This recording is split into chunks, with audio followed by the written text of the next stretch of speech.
बाई तुझा आशीर्वाद. आजचा 14 जूनचा भाग खरंच खूप मस्त भारी एकदम भारी आहे. राजा अवनीला एका हॉटेलमध्ये घेऊन जातो कारण अवनीला भूक लागलेली असते. तिथे मस्त त्यांच्या गप्पा गोष्टी होतात. अवनी तिच्या बालपणीच्या आठवणी राजासोबत शेअर करते. त्यावेळेला ती चंद्रकांतसाठी इतकी हळवी होते, पण तेव्हाच राजा एक युक्ती योजतो आणि अवनीच्या चेहऱ्यावरती खळखळून हसू आणतो.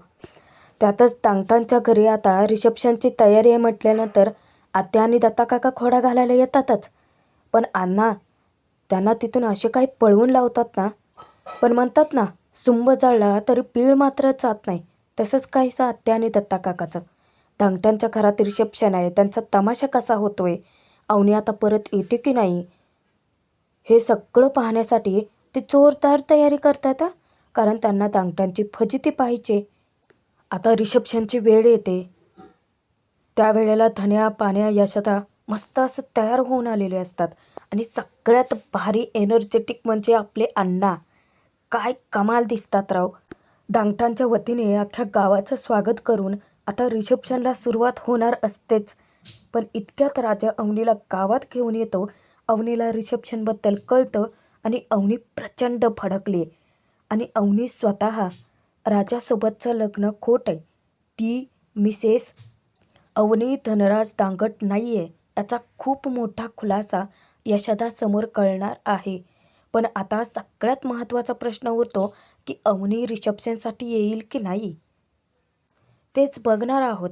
त्यासाठी व्हिडिओ शेवटपर्यंत जरूर बघा. राजा अवनीला एका हॉटेलपर्यंत घेऊन येतो. त्यानंतर तो अवनीला सांगतो की इथे वडा ना एकदम बेस्ट मिळतो. अवनी तोंड कसं तरीच करते. राजा तिला सांगतो की वडा म्हणजे मेंदूवडा. एकदम भारी मेंदूवडा मिळतो आणि चटणी तर काय, आ हा हा हा, तुम्ही एकदा खाऊन तरी बघा. त्यावर अवनी त्याला सांगते की मेंदूवडा नाही, मेदूवडा. राजा म्हणतो की हां तेच ते मेदूवडा. चला हो, तुम्ही एकदा खाऊन तरी बघा, खूप भारी आहे, एकदम टेस्टिंग. अवनी त्याला सांगते की नाही मला फारशी भूक नाही आहे, तू जाऊन खा. राजा तिला गळ घालतो, आग्रह धरतो की चला हो एकदा तुम्ही खाऊन तरी बघा, तुम्हाला जाम आवडेल. आणि तसं पण तुम्ही सकाळपासून काही खाल्लेलं पण नाही आहे. तो तिला जबरदस्ती घेऊन जातोच. इकडे यशदा पाण्या धान्या तिघेही जेव्हा बाहेर येतात ना, अण्णा इन्स्ट्रक्शन द्यायला लागलेले असतात ते जेवण बनवणाऱ्याला. ते सांगतात की भात मोकळा, चपाती नरम, भाजी चणचणीत आणि बुंदी बुंदी तर अशी पाहिजे की तोंडात टाकताच विरघळली पाहिजे. काय आहे, आज दांगटांची इज्जत तुझ्या पळीवर अवलंबून आहे. या तिन्ही भावंडांना अण्णांना असं बघून इतकं भारी वाटत असतं ना, कारण कित्येक वर्षानंतर दांगटांच्या घरात काहीतरी कार्यक्रम होतोय. यातच ते जाम खुश असतात. यशदा आता विचार करतो की आणखीन काही करायचं राहिलं नाही आहे ना. धन्या आठवण करून देतो की त्यांच्यासाठी नवीन कपडे. आता सुचतो, पण आता एक टेन्शन असतंच. यशदा विचार करतो की अरे आपण कुठल्याच बाईसाठी कधी कपडे घेतले नाहीत रे, आता काय करायचं. आणि अवनी पण डायरेक्ट इथे निघून आलेत. मग त्यांच्याकडे कपडे असतील नसतील आपल्याला काहीच माहीत नाही आहे. धन्या यशदाला म्हणतो की यशदा तू पैसे दे, मी घेऊन येतो त्यांच्यासाठी. मस्त आपण ना राजातासाठी सूट आणि वहिनींसाठी साडी आणूया. त्यावर पाण्या त्याला सांगतो की तू एकटा कुठे जातो, मी पण येणार आहे सोबत. यशदा पैसे काढून देतो खरा पाण्याच्या हातात. धन्या इतका उतावीळ झालेला असतो ना, पाण्या मुद्दामच त्याची खोड काढतो. ए तू अजिबात यायचं नाही आहे सोबत, आणि पैसे तर मी तुला देणार नाही. काय आहे, तुला तिथे साधा ना चिंदी रुमालसुद्धा मी घेऊ देणार नाही. धन्याचा चेहरा पडतो. यशदाला पाण्या सांगतो की त्याचा चेहरा बघितला का. पाण्या धन्याला विचारतो की चिडला काय. धन्या तसाच रागाने पुढे जातो. यशदा आता धन्याला बोलवून घेतो आणि परत जास्तीचे पैसे देतो. तो सांगतो की तुला आणि पाण्याला कुर्ता घेऊन या. धन्या इतका खुश होतो, यशदाला आनंदाने घट्ट मिठी मारतो आणि पाण्याला जाऊन खोटं खोटं सांगतो की बघ यशदाने ना मला पैसे दिलेत फक्त मला कुर्ती आणण्यासाठी. पाण्या म्हणतो की आपण एक काम करूयात, आपण तुला मला आणि यातच यशदाला पण छानशी कुर्ती घेऊन येऊयात. आता प्रश्न उरतो अण्णांचा, अण्णांसाठी काय आणायचं. पण पाण्याला एक शक्कल सुचते. धन्याला तो घेऊन जातो. राजा अवनीला घेऊन हॉटेलमध्ये येतो खरा. त्यानंतर तो त्या वेटरला ऑर्डर देतो की एक काम करा, तुम्ही ना 2 मेदूवडे, एक्स्ट्रा चटणी आणि तळलेल्या मिरच्या पण घेऊन ये. अवनीला तो सांगतो की मॅडम इथे ना एकदम भारी मेदूवडा मिळतो. अवनी शिराच्या बोलत असतो आणि तो वेटर त्याचं तोंड बघतच थांबतो. राजा मुद्दामच त्याला म्हणतो की एक काम करा, माझ्या जागी बसा आणि वहिनीची मस्त गप्पा मारा, मी जाऊन ऑर्डर घेऊन येतो.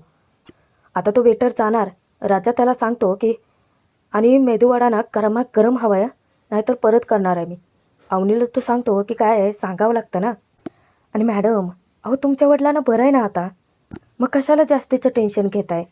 हे बघा आता गिल्ट खाऊ नका, भूक लागली असेल मेदूवडा खा, नाही खाल्ला ना तर उपाशी राहाल आणि फुकल्या तर उडून चाल. त्यावर अवनी थोडीशी स्माईल करते. राजा तिला म्हणतो की बघा तुम्ही एवढंसं जरी असलं ना तरीसुद्धा भारी वाटते आणि तुम्ही खळखळून हसलात ना की जाम असं रणरणत्या उन्हात चांदणं पडल्यासारखं वाटते. अवनी त्याच्याकडे चिडून बघते तेव्हा तो माफी मागतो की सॉरी. अवनी त्याला सांगते की सगळ्यात जास्त मला राग कुणाचा आला माहिती आहे, महेश दादाचा. म्हणजे मी तिथे थांबून बाबांना समजावलं असताना सगळे गैरसमज दूर केले असताना, परंतु नाही, महेश दादाला ना मेल शोगनेस आहेच. त्यावर राजा म्हणतो की हां एकदम बरोबर आहे, ते तसेच आहे. आणि तो पुन्हा फिरून विचारतो की म्हणजे काय असतं ते, म्हणजे काय म्हणालात तुम्ही. तेव्हा अवनी त्याचा अर्थ सांगते की पुरुषी अहंकार, बायकांना नेहमी कमी लेखायचं. त्यावर राजा म्हणतो की हो, एकदम तसेच आहेत हां ते. तुला माहिती आहे का, त्याने डायरेक्ट स्वाती वहिनींच्या आईवडिलांना धमकी दिली की जर अवनीला इथे ठेवलंत ना तर मग मी स्वातीला कायमचं इथे पाठवून देईन म्हणे. आणि आईवडिलांना पण कळत नाही का, नाही म्हणजे मुलाचं जसं करिअर महत्त्वाचं तसं मुलींचंही करिअर महत्त्वाचं असतंच ना. आता विचार कर की स्वाती वहिनीला जर नोकरी असती, ती तिच्या पायावरती उभी असती, तर महेश दादाची अशी बोलायची हिंमत झाली असती का. ही गोष्ट आईवडिलांना कळतच नाही. परत आणून सोडवलं म्हणे. अवनी इतकी चिडलेली असते. त्यातच आता ते ऑर्डर दिलेली येते. राजा तिला खायला सांगतो पण अवनी सुरुवातीला नकार देते. पण आता ते ताट पाहिल्यानंतर तिला राहवतच नाही आणि भूक पण इतकी लागलेली असते की ती पटापटा खाऊनच घ्यायला लागते. बरं ती थोड्याच वेळात ते सगळं फस्तसुद्धा करते. राजा आता स्वतःच्या ताटातले वडे अवनीला देतो. अवनी त्याची माफी मागते की सॉरी, भूक इतकी लागली होती की मी पटापटा खाल्लं. राजा म्हणतो की काय नाही, हरकत नाही, अहो खा हो तुम्ही बिंदास्त, पैसे आहेत आपल्याकडे, यशादाने दिलेत म्हटले तर. अवनी विचारते की काय म्हणाला. अवनीला जास्तच भूक लागलेली असते म्हणून राजा अजून 2 प्लेट वडे मागवतो. इकडे आत्या मात्र इतकी चवताळलेली असते. अण्णाने फेकलेलं ते कुदळ, ते तिने घरात अडकवलेलं तर असतंच, त्याकडे ती पाहतच असते. दत्तू काका तिला म्हणतो की आधीच ते पेताड, त्यानंतर पेल्यानंतर काय करेल सांगता बी येत नाही. सुले मी काय म्हणतो, आपण 2-4 दिवस कुठेतरी जायचं का निघून, या धोंड्यापासून लांब गेलेलंच बरं आहे. काय आहे, सून आली म्हणून आपला कान खाईल आणि डोकं उठवेल नुसतं.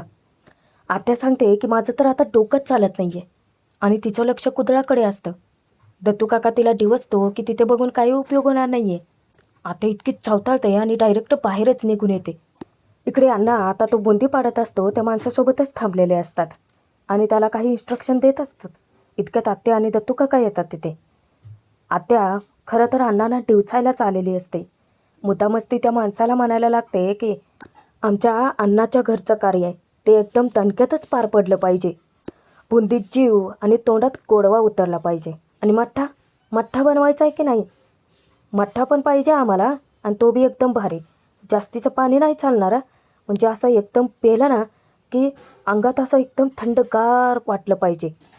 पण काय रे अण्णा, आता जिच्यासाठी इतका सगळा घाट घातला आहे तो, ती येणार आहे का परत, आणि आलीच तर टिकणार आहे का तुझ्या घरात. आत्या पुन्हा टोमण्यांचा मारा चालू करते.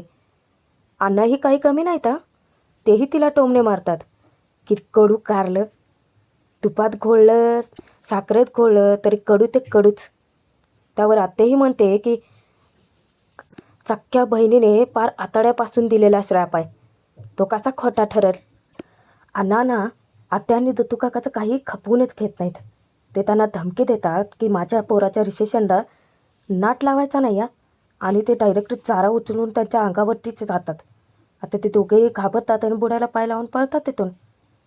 इकडे राजा अवनी जेव्हा खाल्ल्यानंतर बाहेर येतात, अवनी सांगते की बरं झाला जेवण केलं, नाही म्हणजे पोटात खड्डा पडला होता माझ्या. आता राजा तिला सांगायला लागतो की नाही म्हणजे बघा ना, आपण जेव्हा रिलॅक्समध्ये असतो तेव्हा आपल्याला देवीची जरा पण आठवण येत नाही, आणि जर आपण एखाद्या अडचणीत असतो त्यावेळेला मात्र आपण सतत तिचा धावा करत असतो. पण भुकेचं एक्झॅक्ट त्याच्या अपोजिट आहे. म्हणजे ज्या वेळेला आपण अडचणीत असतो, टेन्शनमध्ये असतो, तेव्हा ते आपल्याला लागतच नाही. आणि उलट आपण जेव्हा रिलॅक्स मूडमध्ये होतो, टेन्शन दूर होतं, तेव्हा ती कसं खा खा खा म्हणून मागे लागते. म्हणजे बघा ना, भूक असो किंवा ती वेळ, तीन त्रिकाल ती सतत आपल्या मागे असतेच आपल्यासोबत, नाही का? अवनी त्याला विचारते की हे विचार तुझे नाहीच आहेत, कोणी सांगितलं आहे तुला? त्यावर आता राजा आपल्या डोक्याला हात लावत म्हणतो की स्मार्ट गोल्ड मेडलिस्ट आहेत शेवटी तुम्ही, आमच्या यशोदाने सांगितलं. नाही म्हणजे आमचा यशोदा असं सगळं काही बोलत असतो आम्हाला. अवनी त्याला सांगते की खरंच यशोदा खूप भारी आहे. नाही म्हणजे त्यांच्याकडे बघितलं का एकदम बाबांचीच आठवण येते, एकदम असं सेफ फील होतं त्यांच्यासोबत. आणि राजा त्यांचं फक्त कौतुक नको आहे, काहीतरी मदतही करत जा त्यांना. राजा म्हणतो की आम्ही मदत करतो ना. म्हणजे करायला जातो पण तो ओरडतो. तोच म्हणतो की मध्ये लुडबुड करू नका उगाच. अवनी त्याला म्हणते की म्हणजे काय? आता मदत करण्याच्या नावाखाली तुम्ही त्यांचं काम आगाऊ वाढवून ठेवत असाल, नाही का? आणि ती हसत जाते. राजा विचार करतो की स्मार्ट नाही म्हणजे हेड इज गोल्ड मेडलिस्ट, भारी आहे. इकडे आत्या कपाटातून 2 साड्या काढते आणि दत्ता काकाला विचारते की यातली कुठली भारी दिसेल. दत्ता काका तिच्यावरती चिडतो. आत्या आता स्वतःच ठरवते की ही चांगली दिसते, हीच नेसते. दुसरी ती ठेवून देते. त्यानंतर ती इस्त्री शोधते. इस्त्री दत्ता काका तिला सांगतो की समोरच आहे. त्यानंतर ती साडीला इस्त्रीही करायला लागते. दत्ता काका तिला चिडून विचारतो की काय गं सुले, त्या धोंड्याच्या घरी कशाला गेलतीस गं? आणि त्या जेवण बनवणाऱ्याला कशाला सांगत होती की पिठाच्या गुठळ्या काढा, पीठ मध्यम ठेवा, जास्तीचंही पातळ करू नका, नाहीतर बुंदी कडक होईल. नक्की काय चाललं होतं तुझं? सुलात्या म्हणते की बघ, बोलता बोलता इस्त्री पण झाली. नाही म्हणजे सांच्याला लागेल ना आता साडी, हीच नेसते, भारी दिसल. दत्ता काका विचारतो की सांच्याला कुठे जायचं आहे तुला? ती सांगते की धोंड्याच्या मधल्या पोराच्या रिसेप्शनला. दत्ता काका विचारतो की तुला बुंदी हवी आहे का? बाजारात आणून देतो ना मी बुंदी. आता आत्या हसते आणि दत्ता काकाला सांगते की पण तुला वाटतंय का ती धोंड्याची पळून गेलेली सून परत येईल? दत्ता काकाही हसत म्हणतो की 0% चान्सेस आहेत. आज ना तर धोंड्याचा ना चांगला फजितोडा होणार आहे. मग आता तिथे जाऊ, धोंड्याच्या पोरांची होणारी फजिती पाहू. दत्ता काका म्हणतो की चला मग मी माझा कुर्ता पण इस्त्री करतो. आणि दोघे इतके खुश असतात ना. फजिती तर खरं तर या दोघांचीच होणार आहे, कारण तिथे जाऊन चांगले तोंडावरच पडणार आहेत शेवटी. इकडे अवनी राजा दोघेही जेव्हा गाडीकडे येत असतात ना, नेमका यशोदाचा फोन येतो. राजा फोन रिसीव करतो आणि म्हणतो की दादा 100 वर्ष आयुष्य आहे तुला. यशोदा विचारतो की राजा कुठे आहे तू? अरे गाडीत पेट्रोल टाकलं की नाही? निघताय की नाही तुम्ही दोघं? राजा सांगतो की यशोदा अरे गाडीचं पेट्रोल टाकलं पण पोटाचं काय? यशोदा म्हणतो की राजा मी कितीदा सांगितलं बाहेरचं नाही खायचं, चांगलं नसतं ते. राजा मुद्दाम त्याची फिरकी घेतो की यशोदा आता यात चूक तुझी आहे, तू बाहेर पडताना डबा दिला का आज मला? यशोदा त्याची माफी मागतो की सॉरी सॉरी, लक्षातच नाही राहिलं माझ्या. म्हणजे हा किती साधा भोळा आहे. राजा समजावतो की यशोदा तू डबा कसा देणार होता मला? काही गडबडीत आलो ना मी घरातून बाहेर. अरे काही नाही, भूक लागली होती, थोडासा काहीतरी पोटाला आधार म्हणून खाल्लं आम्ही, बाकी काही नाही. यशोदा विचारतो की हां म्हणजे पोटभर नाही ना जेवले? लवकर घरी या तुम्ही. राजा म्हणतो की सिग्नल पडला की 19व्या सेकंदाला मी घरीच असेल. यशोदा ताकीद देतो की राजा गाडी हळू चालव. राजाही त्याला म्हणतो की दादा एकदम सेफमध्ये घेऊन येतो त्यांना, काळजी करू नको. आणि फोन ठेवून देतो. अवनीकडे आल्यानंतर मोठ्यानेच तो ओरडतो की देवी यायचा उदो उदो. अवनी त्याला विचारते की बाप रे इतका खुश दिसतोयस आज. त्यावर राजा म्हणतो की हो, तुम्हाला सांगू का मॅडम, पहिलं ना मला माझं घरच वाटत नव्हतं. म्हणजे असं घरी जावंसंच वाटत नसायचं. पण तुम्ही आलायत ना तर एकदमच भारी वाटायला लागले. अवनी विचारते की असं का?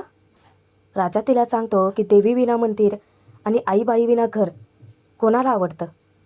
त्यावर अवनी विचारते की यशोदाने सांगितलं का हे पण? आता राजा विचारतो की का? एवढं सगळं चांगलं मला सुचूच शकत नाही असा विचार करताय का तुम्ही? नाही बोला बोला, तुमचा अधिकारच आहे, बोला तेवढं. अवनी त्याला विचारते की काय रे, तू तुझ्या वडिलांसोबत नीट का वागत नाही? त्यांच्याशी नीट बोलतसुद्धा नाही. त्यावर राजा म्हणतो की आम्ही नीटच वागतो, तेच कुणाशी बोलत नाहीत. गावात पण ते कुणाशीच नीट बोलत नाहीत. तुम्ही बघितलं ना त्या दिवशी आल्यानंतर कसा डान्स करत होते, कोणाला आवडलं ते? त्यावर अवनी म्हणते की अरे भारी तर नाचत होते. नाही म्हणजे त्यांच्या त्यांच्या पद्धतीने आनंद साजरा करत होते ना ते. आणि तुला सांगू का, तुमच्या सगळ्यांपेक्षा जास्त एनर्जी होती हां त्यांची. त्यावर राजा हसतो आणि म्हणतो की हां ते आहेच. म्हणजे तुमच्या पण घरचे भारी आहेत हां मॅडम. म्हणजे सुरुवातीला मला भारी वाटले, नंतर सगळे ते विलनच बनले. अवनी त्याला ताकीद देते की माझ्या घरच्यांना विलन बिलन म्हणायचं नाही हां. खरं तर तो विमान आला आणि आमच्यात फूट पडली.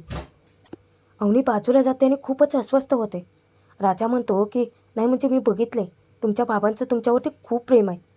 अवनी आनंदाने सांगते की खूप म्हणजे खूप प्रेम आहे.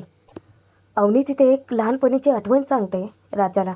मी पहिली दुसरीला असेल आणि जोराचा पाऊस पडत होता, मला भिजायचं होतं. आणि तुला सांगू का, मी बाहेर गेले आणि पाऊसच थांबला रे.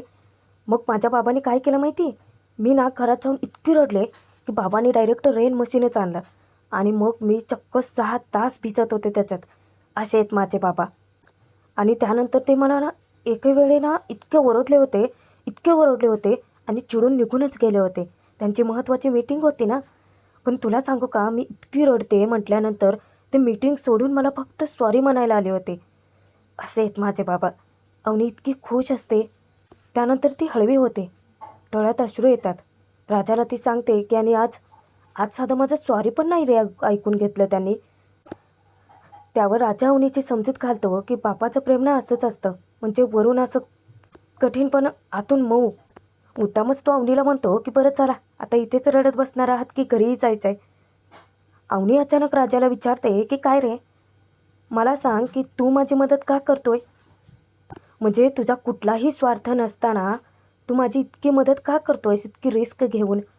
मनातच राजा विचार करतो की 24 घंटे ऑल टाईम हॅप्पी बघायचं आहे तुम्हाला, तोच तर माझा स्वार्थ आहे. राजा येतो आणि मुद्दाम अवनीची खोड काढतो. तो म्हणतो की मी तुम्हाला मदत करतो कारण मला ना तुमची भीती वाटते. म्हणजे तुम्ही असं पटकन चिडता आणि मग व्हायलेंट होता. अवनी विचारते की मी चिडते. राजा म्हणतो की बघा आता चिडताय तुम्ही माझ्यावरती. अवनी त्याला फटकेच द्यायला लागते. राजा इकडे तिकडे पळतो. आता राजा दूर पळत जातो. अवनी इतकी खळखळून हसत असते.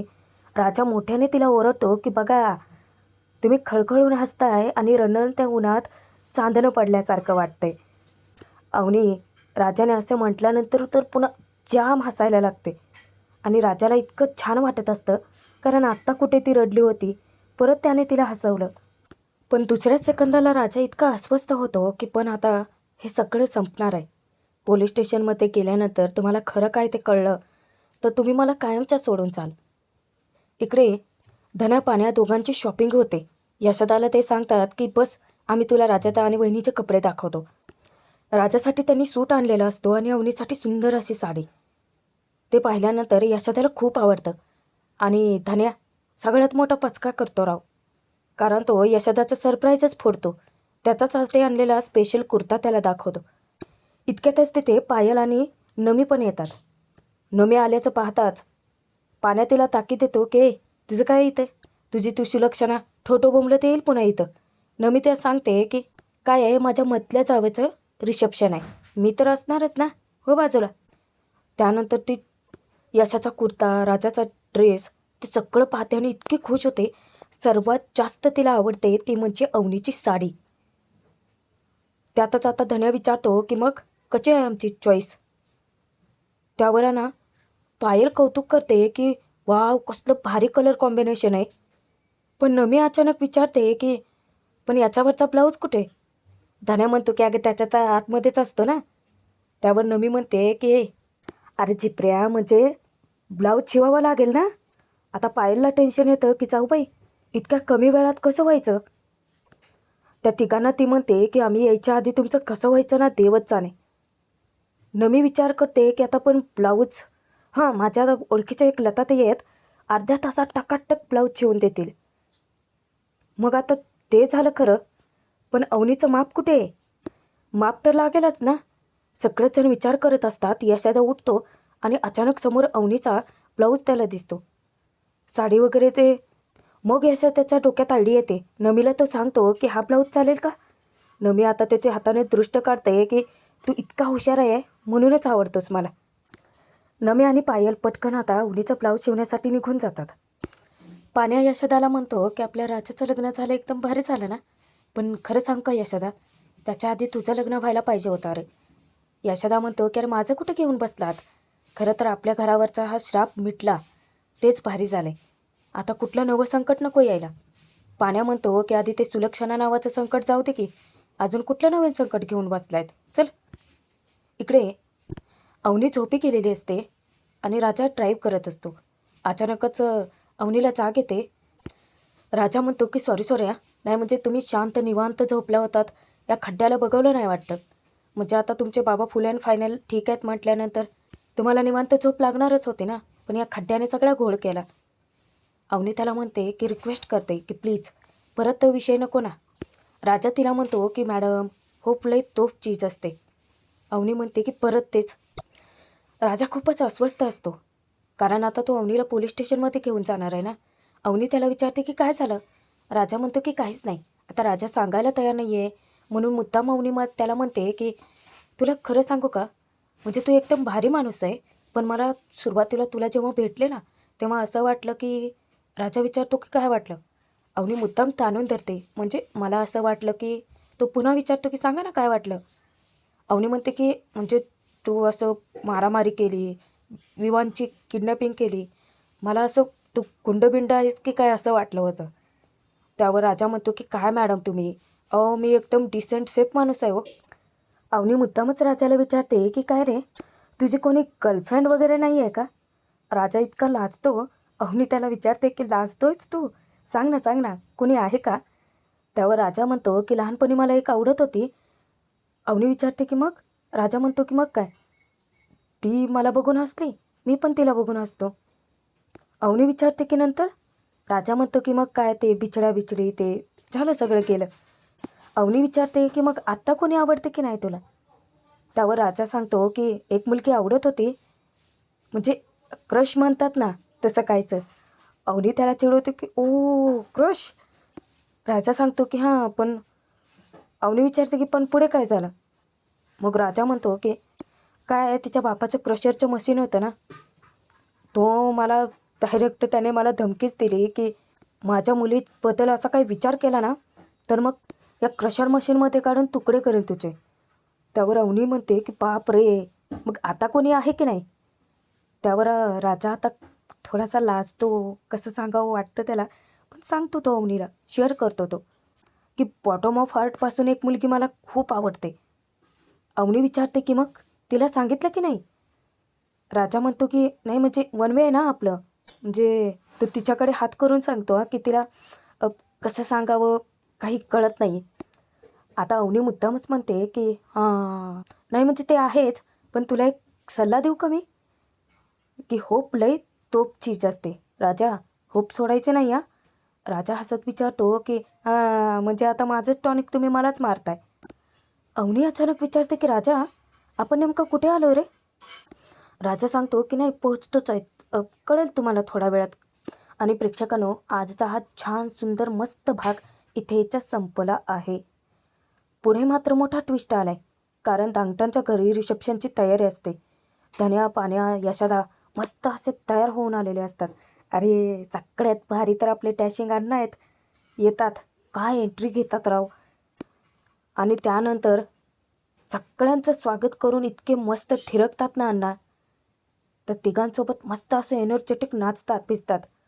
पण इकडे अवनीला मात्र जबरदस्त धक्का बसतो कारण अख्ख्या गावात रिसेप्शनचे बोर्ड लागलेले असतात.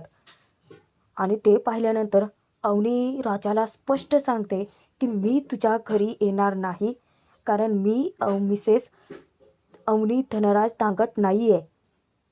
पण आता प्रेक्षकांनो सगळ्यात मोठा खुलासा होणार आहे. अवनी आणि राजाचं लग्न खोट आहे हे यशोदाला कळणार आहे, पण ते कसं ते उद्याच्या भागात आपल्याला पाहायला मिळेलच. त्यासाठी सबस्क्राईब करून ठेवा, जेणेकरून भाग तुमच्यापर्यंत पोहोचतील.